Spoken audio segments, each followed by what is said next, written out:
At my dad's retirement party, my sister told everyone she's the successful one because she married rich while I'm still single and just a teacher. Then someone congrats me on my book deal and she snatched my phone off the table and saw the contract amount.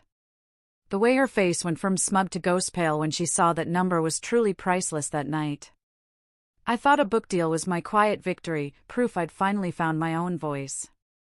I was wrong.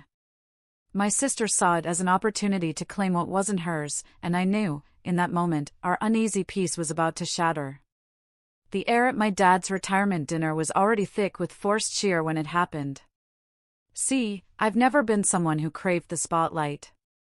Growing up, I learned fast that silence could be a shield. In a house where being loud got you noticed, I got really good at just keeping my head down, finding my own peace. My name's Nolan, I'm 34, and I teach high school English a few towns over. It's not glamorous, it's not six figures, and some days, the kids push me right to the edge. But I honestly love it, the books, the conversations, that moment when a student's eyes finally light up. I always thought success didn't need loud applause. But, apparently, my family, especially my older sister Chloe, didn't share that view. You'd get it if you met her for 5 seconds. Chloe always made every room about her. She didn't just enter, she arrived. Hair perfect, designer bag slung just so, her wedding ring practically flashing with every exaggerated gesture. She's 2 years older than me, the kind of woman who talks about manifesting wealth and vibrational frequency but can't hold a job for more than a few months. Her real claim to fame is her husband, Ethan, a mid-level executive at some firm like Obsidian Creek Capital. Rich enough that Chloe doesn't need to work, but not so rich she can actually justify the way she throws his money around like royalty. My parents, especially my dad, always tiptoed around Chloe. She was the delicate one, the one who needed a little more support. It started in high school when she'd cry over B+S and blame her teachers. It just escalated. She failed out of her first college, blamed the toxic dorm energy, and then took a semester off to find herself in Costa Rica, which really meant partying with backpackers on my parents' dime. Meanwhile, I was working 2 jobs, commuting to school, stretching my meal plan just to afford books. But I kept my distance. I figured if I just stayed in my lane, kept doing what I loved, eventually, they'd see the value in it.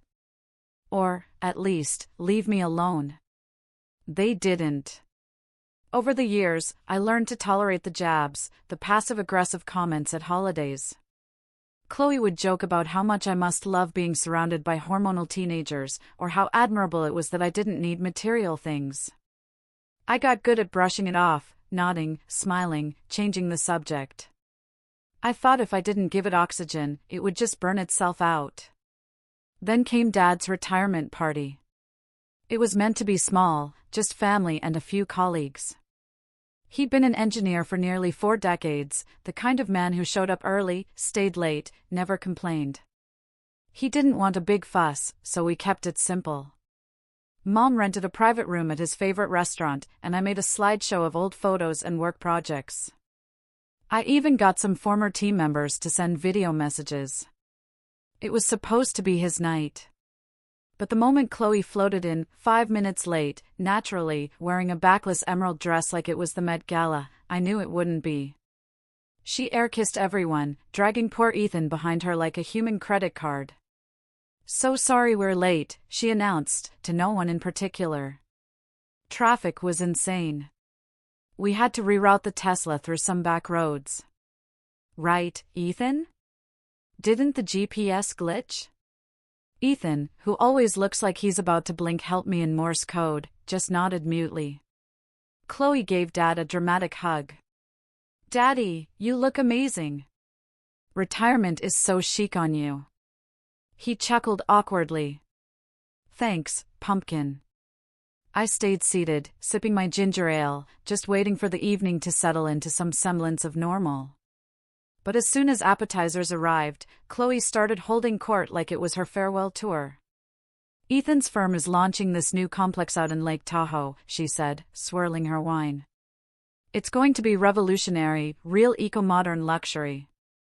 Honestly, I told him he should hire an influencer to promote it on TikTok, but these corporate types are so behind the curve. I nodded politely. Sounds high-end. Oh, totally, she chirped, turning to one of Dad's coworkers. And, it's funny. People always ask me how I landed such a successful man. I tell them, manifesting, darling. I always knew I'd end up with someone powerful. I could never be with someone who just, teaches or something. My face flushed. I didn't say anything. Not yet. Oh, no offense, Nolan, she added quickly, touching my arm like that would make it better. I admire what you do. It's just not scalable. Scalable?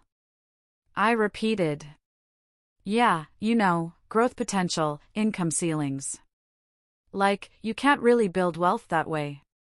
I forced a laugh. I'm not trying to build an empire, Chloe. I just like my job. She gave me that pitying smile she'd probably practiced in the mirror. Of course you do. That's what makes you so grounded. It might have ended there if not for Diane, one of Dad's former project leads, who'd been quietly observing the whole exchange with the kind of patience you only get after 40 years in male-dominated fields. I actually read Nolan's short story collection last month, she said suddenly. Really impressive work. Chloe's head snapped over so fast I thought her neck might actually crack. You write? She asked. I nodded, suddenly self-conscious. Yeah, I've been working on a manuscript in my spare time. It's, kind of a passion project. Well, passion's great, Chloe said, barely masking her smirk. But is it published? It's actually being published this fall, I said, a little more firmly. Got the offer a couple months ago, Diane chimed in again. It's a solid advance, too. I saw the announcement in the industry newsletter. 6 figures, right? I didn't even have time to nod before Chloe reached across the table, snatched my phone off the placemat, and started tapping. Excuse me? I said, reaching for it. Relax, she waved me off. I just want to see the proof. Everyone exaggerates these things. I mean, if you really got a book deal, there should be, her voice stopped. Dead. She'd opened the email from my agent, the one with the signed contract and payment breakdown. Her eyes scanned the numbers, and that smug little half-smile vanished like it had been slapped off her face. She blinked, then blinked again, then slowly, carefully set my phone down like it was made of glass. The color drained from her face. For the first time in years, maybe ever, Chloe had absolutely nothing to say. And in that frozen silence, with everyone at the table watching, something inside me shifted. She tried to laugh it off. That's Chloe's thing, like one of those inflatable clowns that pop right back up. It's never a full fall, not right away. She reached for her wineglass with a shaky hand, plastering on that brittle, artificial smile. Well, I guess even teachers get lucky sometimes, she said, her voice just slightly off-pitch. Must have. Been some kind of niche market thing, right? Like, self-help for students? No, I replied calmly. It's a novel. Literary fiction. Diane added. It's actually being talked about for a few awards. Early buzz is strong. Chloe went quiet again. For the first time that evening, she seemed out of her element, like someone had pulled the rug out from under her, and she didn't know where to plant her heels. But her silence never lasted long. Ethan leaned in, clearly trying to diffuse the tension. Well, that's really great, Nolan. Congratulations, man. That's huge. Thanks, Ethan, I said, and I meant it. Ethan's not a bad guy, just terminally married to the wrong woman. Dinner carried on with this awkward energy, like a balloon just waiting for someone to press too hard and pop it. Chloe stayed mostly quiet until dessert, but the gears in her head were clearly turning. She kept looking at me like she was trying to solve a math problem she'd failed before. Something didn't compute, and it deeply bothered her. We moved into the presentation I'd made for Dad. The slideshow went beautifully. Photos from the 80s, videos from his final week, even a short clip of his old college friends roasting him for turning soft in retirement. The whole room laughed. Dad teared up. I could see he was touched, and Mom squeezed his hand. I glanced over and caught Chloe rolling her eyes. Really? She muttered, just loud enough for me to hear. Sorry? I asked. She smiled thinly. Nothing. It's just slideshows are so expected, you know? Like a Hallmark card. It's what Dad wanted. She shrugged. Sure. Nostalgia is your thing. It fits. And there it was. The backhanded remark, the tone. I took a breath. Let it go. After the slideshow, people started mingling. The room thinned out a bit. I stepped outside for some air, mostly to avoid saying something I couldn't take back. That's when I saw her on the patio, phone pressed to her ear, pacing in those ridiculous stilettos. He said 6 figures, but that has to be before taxes. And publishing contracts are never paid out all at once. It's not like he's suddenly rich. He's still just a teacher with a fluke book deal. Calm down, Mom. I'm not worried. I mean, it's not like he's actually going to make it. She paused, listening. Then, lower, even if he does, what does that mean? I'm still the one who married into a good family. I don't need a book to prove my worth. He's just trying to feel important. I stepped back inside quietly, my stomach turning. There's something uniquely painful about hearing the people who share your blood root against you in real time. Not to your face, not honestly, but in whispers and sideways glances and assumptions made behind closed doors. Later that night, we said our goodbyes. Chloe didn't hug me, just waved and smiled like we were coworkers who barely knew each other. I told my parents I'd call them next week, and I meant it. I wasn't angry. Not yet. Just tired, drained in that invisible way only family can make you feel. The weeks that followed were strange. At first, silence. No texts from Chloe. No calls from Mom. But then the group chat lit up one morning with a message from my mother. Nolan, I saw the advance amount on your book. That's quite a surprise. Chloe told me. She said you're handling it responsibly, though.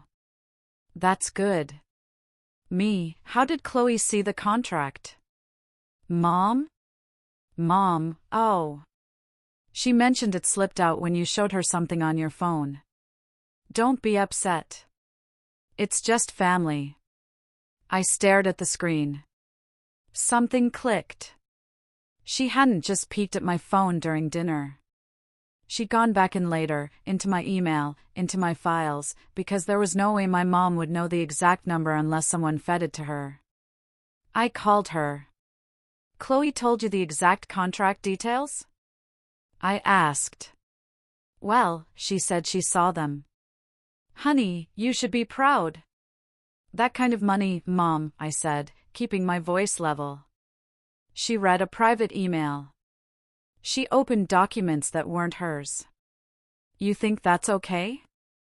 There was a pause. She was just curious. It's not like she's going to do anything with it. I hung up, and that's when the real trouble started. 2 days later, I started getting emails from strangers, LinkedIn DMs, a few congrats from people I hadn't spoken to in years. One even asked if I was hiring an assistant now that I was making it big.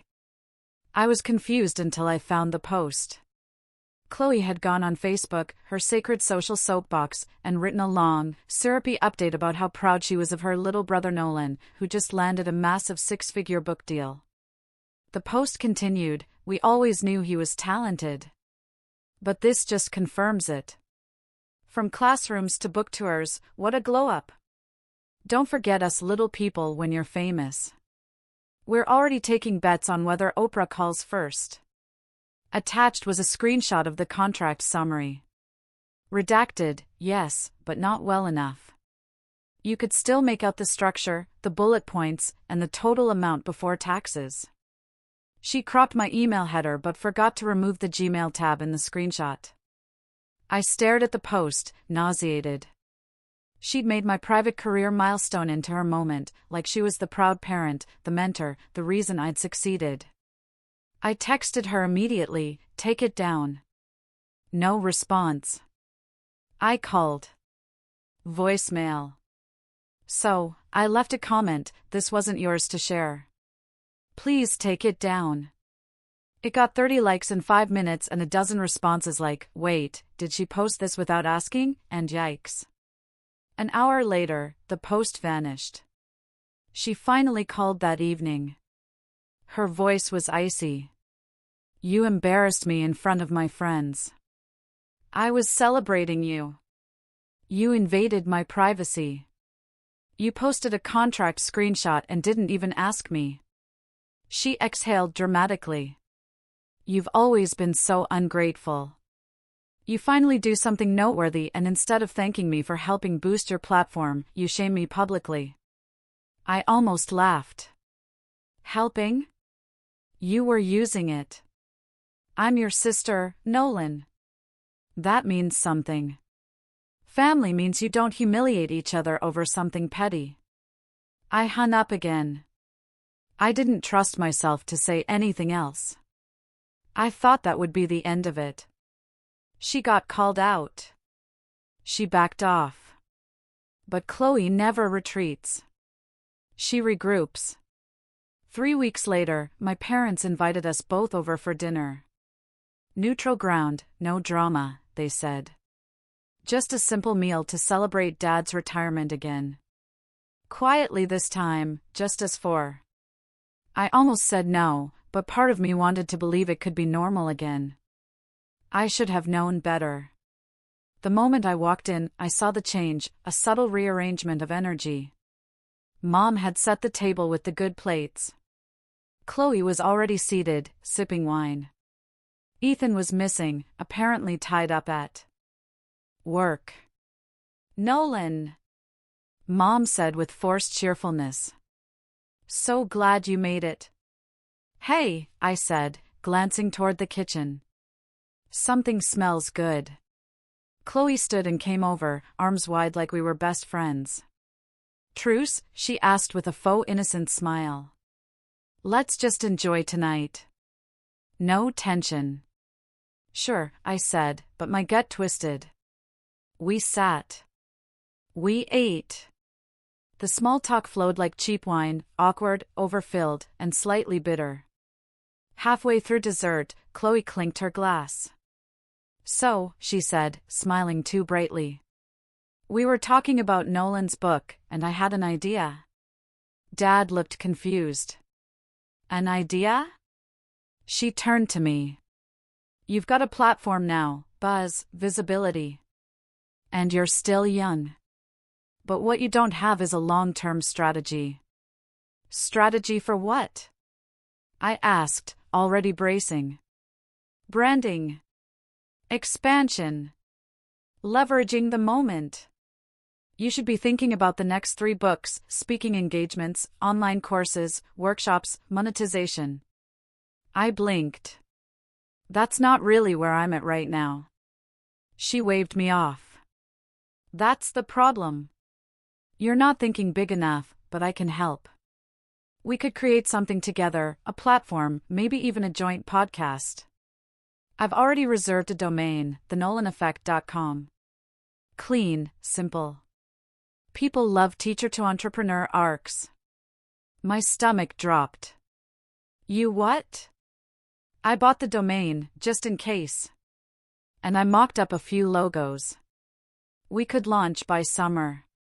I'd handle PR, obviously. It wasn't even subtle anymore. She'd hijacked my career in her head and was now publicly claiming a stake in it. That was the moment something inside me broke. Not loudly, not violently, but with the kind of quiet certainty that only comes when a boundary has been crossed for the last time. I stood slowly. Where are you going? Mom asked. I looked directly at Chloe. You bought a domain in my name, using my work, without asking. I was trying to help. You don't know how to scale success. You've been poor your whole life. Dad flinched. Mom gasped. I just stared at her and smiled, but not the kind she expected. Not the polite kind. The kind that says you just made the biggest mistake of your life. And I hadn't even begun my revenge yet. But I would soon. I didn't storm out. That's what Chloe wanted.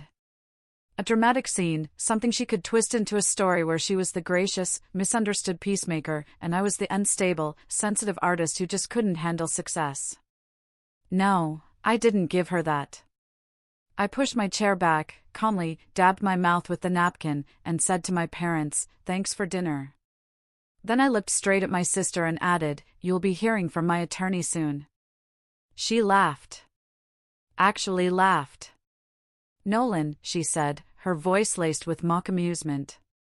"Are you seriously threatening legal action over a domain name?" I didn't answer. I just picked up my coat from the back of the chair and walked out. I didn't slam the door. I didn't turn back. But inside, something was burning. It wasn't just about the domain. It was about everything. Every dig, every undermining whisper, every condescending smile at family dinners. Every time I let her frame me as the failure so she could play the sparkling, successful sibling. This wasn't just some sibling rivalry. This was a pattern of erasure, a lifelong campaign to make me feel like less. And for a while, it worked. I'll be honest, that night wrecked me. I barely slept. I lay in bed staring at the ceiling, replaying her words, "You've been poor your whole life." Like success was just a paycheck. Like value was something you could swipe on a platinum Amex. For the next week, I went through the motions. I taught my classes. I graded essays. I showed up, but I wasn't really there. My students noticed. I caught one of them whispering, "He seems kind of off lately." I couldn't blame them. The book deal that had once felt like a personal victory now felt tainted. Instead of joy, I felt watched, used. Like even the one thing I'd worked for outside the family's expectations was now something they believed they could take credit for, or worse, control. Chloe had crossed a line, and my parents didn't even flinch. But I didn't spiral. Not this time. Because after the silence, after the ache and the shame and the confusion, something else arrived. Something quieter, stronger, more patient, resolve. You see, I may not have grown up with the loudest voice in the house, but I paid attention. I listened. I learned. And one of the things I learned was that people like Chloe never think the quiet ones are capable of winning. They only pay attention to the drama, not the details. And I'd always been good with details. The first thing I did was call my friend Sarah, a former classmate from grad school who now worked at a boutique intellectual property law firm. She answered on the second ring, "Hey, stranger, don't tell me you're getting sued already?" "Worse," I said. "My sister bought a domain name with my name in it and is trying to build a brand off my book deal." There was a pause. "Please tell me you trademarked your author name." I had. It was one of the first things my agent advised me to do after the deal went through. The paperwork had cleared 2 months ago. "Good," Sarah said. "Send me the receipts. Let me take a look." 2 days later, she called me back, all business. "So, here's the deal. Legally, you've got solid footing. If she's monetizing anything using your registered name, or even attempting to, she's violating both your trademark and your publicity rights." "She's claiming it's family," I said. "That she's just trying to help." Sarah snorted. "That argument lasts exactly 30 seconds in a courtroom. Do you want me to send a formal cease and desist?" "Yes," I said, "but not yet." Because I had an idea, something bigger. But to pull it off, I needed to rebuild. Not just legally, but personally. For the first time in years, I started prioritizing myself. I turned my phone off for a few days. No social media, no family group chats. I took long walks after school, even when it was cold. I found a used bookstore near my apartment and wandered the aisles for hours. I rediscovered the kind of peace that came from not being in reaction mode all the time. I made a playlist. I meditated. I journaled, something I hadn't done since college. At first, it felt awkward, like I was pretending to be someone else. But slowly, it helped. It made the thoughts less jumbled, the pain less sharp. Then, I got back to work. I met with my publisher again and gave them my revised tour plan. I proposed adding a few workshops for young writers, especially in underfunded schools. They loved the idea, said it aligned perfectly with my story and voice. "You're not just another debut novelist," my publicist said. "You're a teacher and an author. That's a rare combo. We can build something real around that." I nodded. For the first time since the party, I felt excited again. I started preparing presentations. I built a small team, just 2 former students who were now in college, to help with content and logistics. I paid them fairly, gave them mentorship in return. They were sharp, passionate, ready. We launched a quiet blog. No hype, no big splash, just thoughtful pieces about the writing process, classroom stories, advice for balancing creativity and burnout. Slowly, it picked up traction. By the time March rolled around, the pre-orders for the book had doubled. A few teacher TikTokers mentioned it. Then a librarian's post went semi-viral. Suddenly, I was getting emails from schools in 3 different states asking if I'd consider speaking to their students. And through it all, I kept my head down. I didn't post passive-aggressive subtweets. I didn't feed the fire. I just kept building. But I wasn't ignoring Chloe. Oh, no. I was watching. Because while I was rebuilding, she was spinning out in that slow, unraveling way only narcissists do when they realize the narrative is slipping from their hands. She started posting vague statuses like, "Some people can't handle success in others." Sad. Then there were cryptic Instagram stories, filtered selfies with captions like, "Let them hate, queens keep shining." But the best part, she tried to launch the website anyway. TheNolanEffect.com, it went live on a Tuesday. It had a stock photo header, a pixelated logo, and a paragraph that read like a poorly written LinkedIn bio, "Welcome to the Nolan Effect, your new favorite space for lifestyle inspiration, creative writing tips, and entrepreneurial motivation, brought to you by the sibling team behind one of 2025's most anticipated debut novels." I almost choked on my coffee.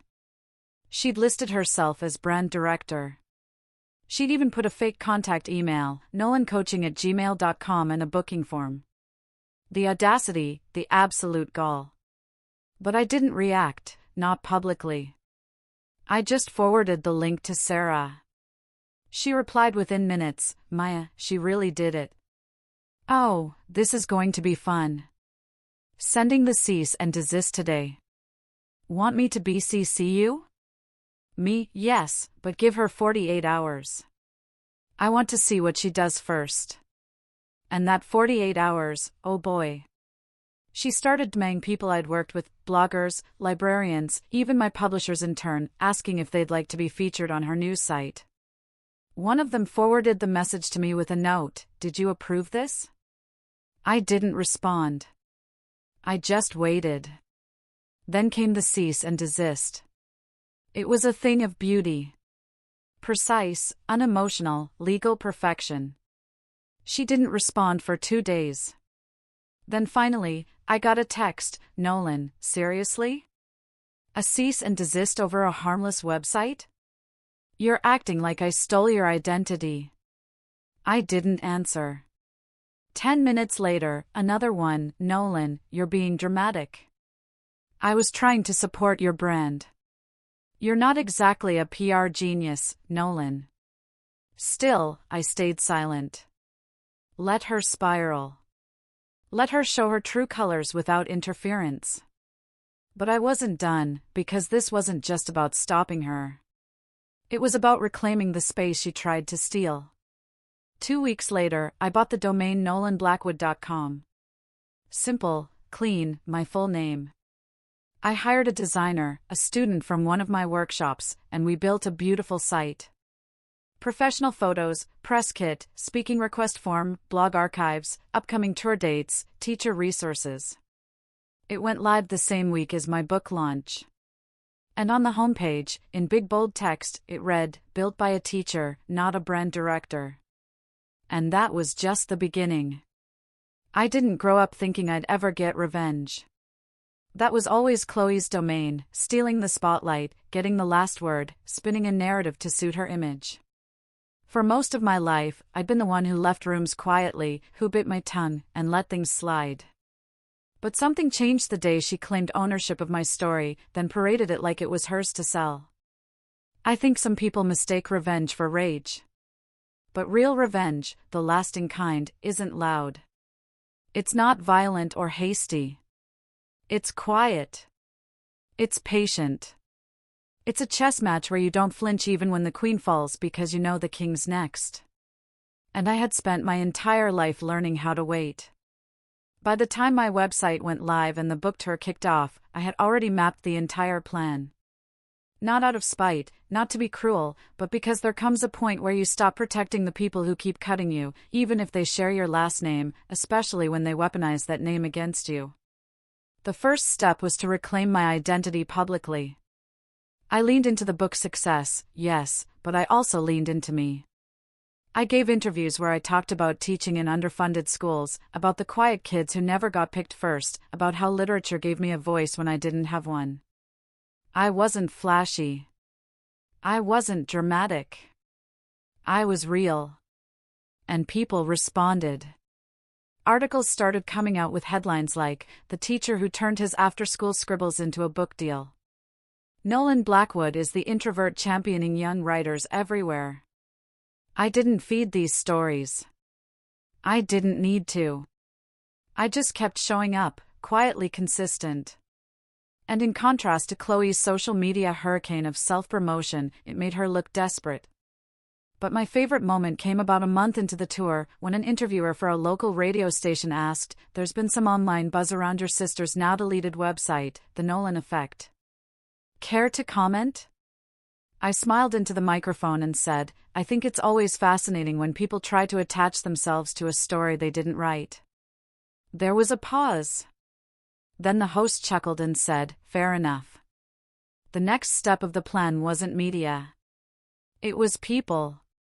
See, if Chloe's superpower was performance, mine had always been connection. I didn't need to impress strangers at dinner parties or wear expensive shoes to feel validated. I built relationships. I mentored. I listened.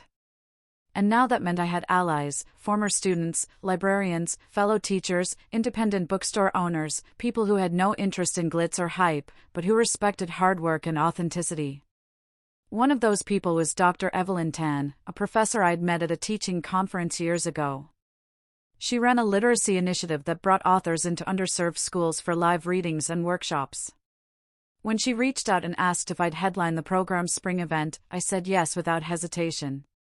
It wasn't a huge media event, no press releases or flashing lights, just a gym full of kids in folding chairs, half of them pretending not to care until they heard me read a passage that sounded like them. That was real. That was grounding. But I wasn't just doing good for the sake of it. This was still the setup. Because during one of those school visits, a girl came up to me afterward and said, "My sister's trying to copy me, too. She takes credit for stuff I do, but no one believes me." And I looked at her and said, "Then you keep the receipts. One day, you'll show them exactly who you are." The next morning, I started working on a video. It wasn't a vlog. It wasn't clickbait. It was a quiet, beautifully shot, short documentary, 5 minutes long, just me talking about the process of writing the book, teaching full-time while editing late into the night, and the moment I got the email from my agent. I included early drafts, rejection emails, photos from my classroom. I ended it by saying, "No one gets to write your story, but you." We posted it on my site and shared it with a few teacher networks. It went viral within 2 days. And that's when I moved to the next phase, the paper trail. I'd been keeping everything. Every text, every screenshot, every voicemail, even the voice memo I'd secretly recorded during that infamous dinner at my parents' house. The one where Chloe admitted to reserving my domain and mocking my lack of scalability. My lawyer, Sarah, helped me compile it into a single legal brief, neatly organized, time-stamped, and annotated. Then I sent it to my publisher. Not to sue Chloe. That wasn't the point. I sent it so they'd know the truth. That anything coming from her under my name or adjacent to my image was unauthorized. They were grateful. They'd been getting strange emails, pitches from someone claiming to be Nolan's branding consultant. They were starting to wonder if I was quietly hiring PR on the side. Nope, just Chloe. So, they blocked her IP from the back end of the site. Then, they sent her a formal notice. Cease and desist. Again. She didn't respond this time. I think she finally started to get it. But just in case she didn't, I took things one step further. I reached out to Ethan. Now, Ethan and I weren't close. We never had been. But I had something he wanted, stability. Chloe had been spending recklessly for months, throwing elaborate themed parties, ordering high-end photoshoots, claiming she was building an image. And Ethan, well, he'd been covering those bills. I invited him to a quiet lunch. Neutral ground, a coffee shop, nothing fancy. He looked tired. "I know why you called," he said before I even ordered. "You do?" "She's out of control," he said, rubbing his temples. "She won't listen to me anymore. She thinks she's, I don't know, a mogul." I nodded. "I'm not here to cause drama. I just wanted to stop all of it. The fake PR, the domain stuff, the branding claims. I want her to understand this is not her story to sell." He leaned back. "You're not the first person she's done this to." That caught me off guard. "What do you mean?" "She used to pretend she ran Ethan Jr.'s school fundraiser. Took all the credit even though I did most of the organizing. Same with the neighborhood charity gala. She kept saying if her name was attached, people would pay attention." I paused. "So, you know this isn't new." He nodded slowly. "I'm staying with a friend right now, trying to figure out what to do. I didn't sign up for this kind of constant drama. I thought I was marrying someone ambitious, not someone obsessed with image theft." I didn't gloat. I didn't smile. I just said, "If she contacts you asking for money for anything connected to my name, don't give it to her, please. I'll handle it." He nodded. Then just before we left, he added, "Your book? It's really good, man." I blinked. "You read it?" He shrugged. Chloe left a copy on the counter. I started reading it one night when I couldn't sleep. Couldn't put it down. The scene with the student and the locker note hit hard. "Thanks," I said, genuinely moved. "That means a lot." And it did, because Ethan had always been Chloe's silent shadow. But shadows have eyes. When I got home that night, I found an email waiting for me. It was from a producer. She worked with a well-known podcast that focused on family dynamics and personal transformations. She'd seen the viral short documentary. She wanted to know if I'd be open to telling my story, not just the book, but the personal journey behind it. Normally, I would have hesitated, but I was done hiding, so I said yes. We recorded a 2-part episode. Me, sharing my experience growing up in Chloe's shadow, how the book was born out of that quiet pain, and how I finally decided to stop letting her define me. I didn't name her. I didn't have to. The truth doesn't need a spotlight. It glows all on its own. And when the episode dropped, I got dozens of messages from former students, from teachers, from people I hadn't spoken to in years. But the most surprising, a DM from one of Chloe's old high school friends. She always did think she was the main character. Glad someone finally told the real story. That's when I knew the setup was complete. The stage was built. The audience was watching. And Chloe, she was standing right in the center of it, completely unaware of what was coming next. Because I hadn't just taken back my story. I'd built a platform so sturdy, so grounded in truth that any lie she tried to climb on would crumble beneath her. And now it was finally time. The final move. And I was ready. Chloe never saw it coming. That was the most satisfying part. Not the media shift, not the rising sales, not the packed auditoriums full of students who saw me as more than just a teacher, though all of that helped. No. What made it truly perfect was the fact that when everything collapsed around her, she still didn't understand why. Because she'd spent her entire life underestimating me. The final move began quietly, like everything I'd done up to that point. No fanfare, no announcement, just a few well-placed pieces slid into position with the care of someone who'd spent their entire life studying people like her, people who manipulate, who perform, who pretend to be your biggest supporter until they think you've outgrown your place. After the podcast aired and my book tour wrapped, I started receiving more invitations than I could accept. Speaking engagements, panels, book festivals. But one of the requests stood out. It came from a media production company that specialized in adapting real-life memoirs into limited series. They'd heard about my book and wanted to option the rights. At first, I hesitated.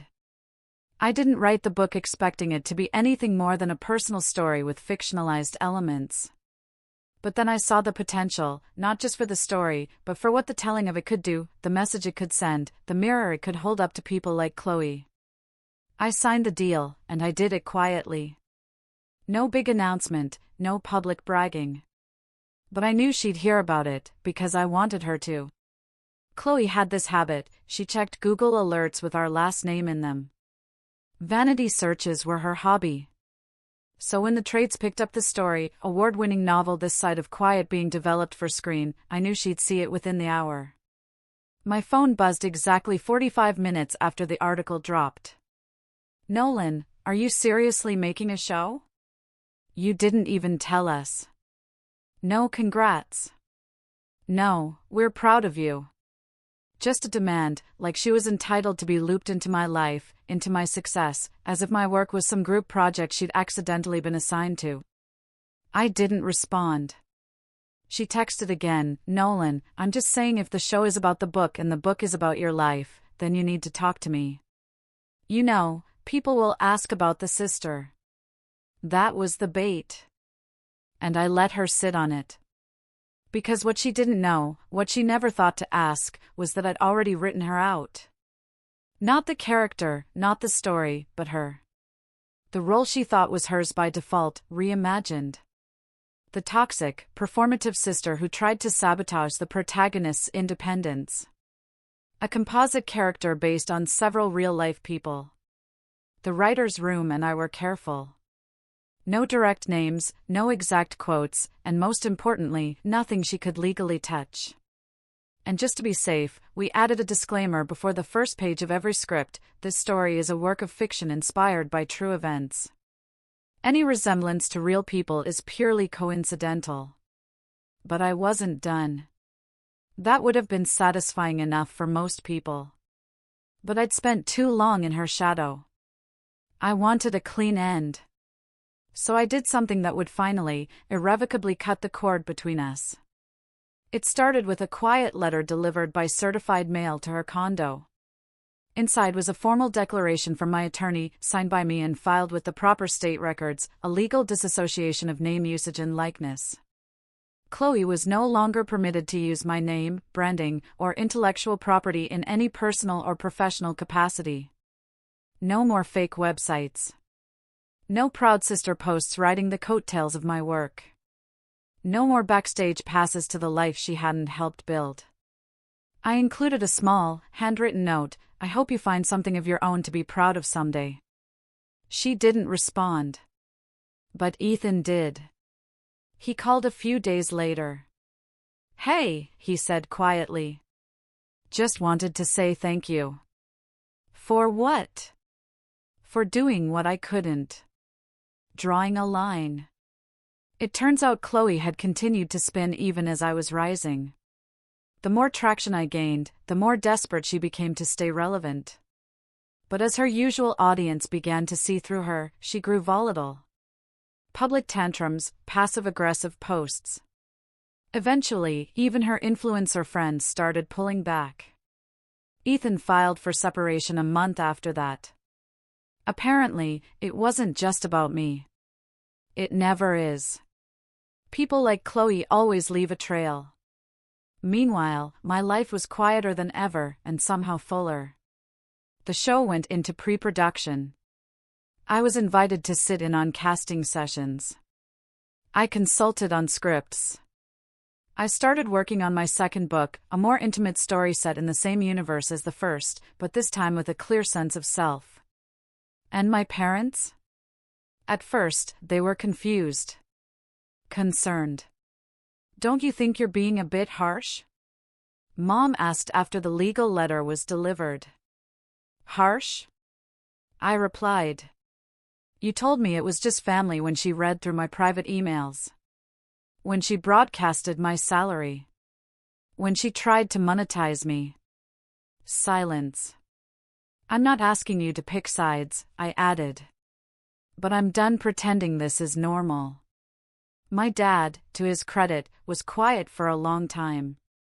Then he said, "You know, I used to think Chloe needed more support, that she was fragile. But I think I just didn't want to deal with her wrath. I'm sorry for letting that fall on you all those years. It wasn't everything, but it was something.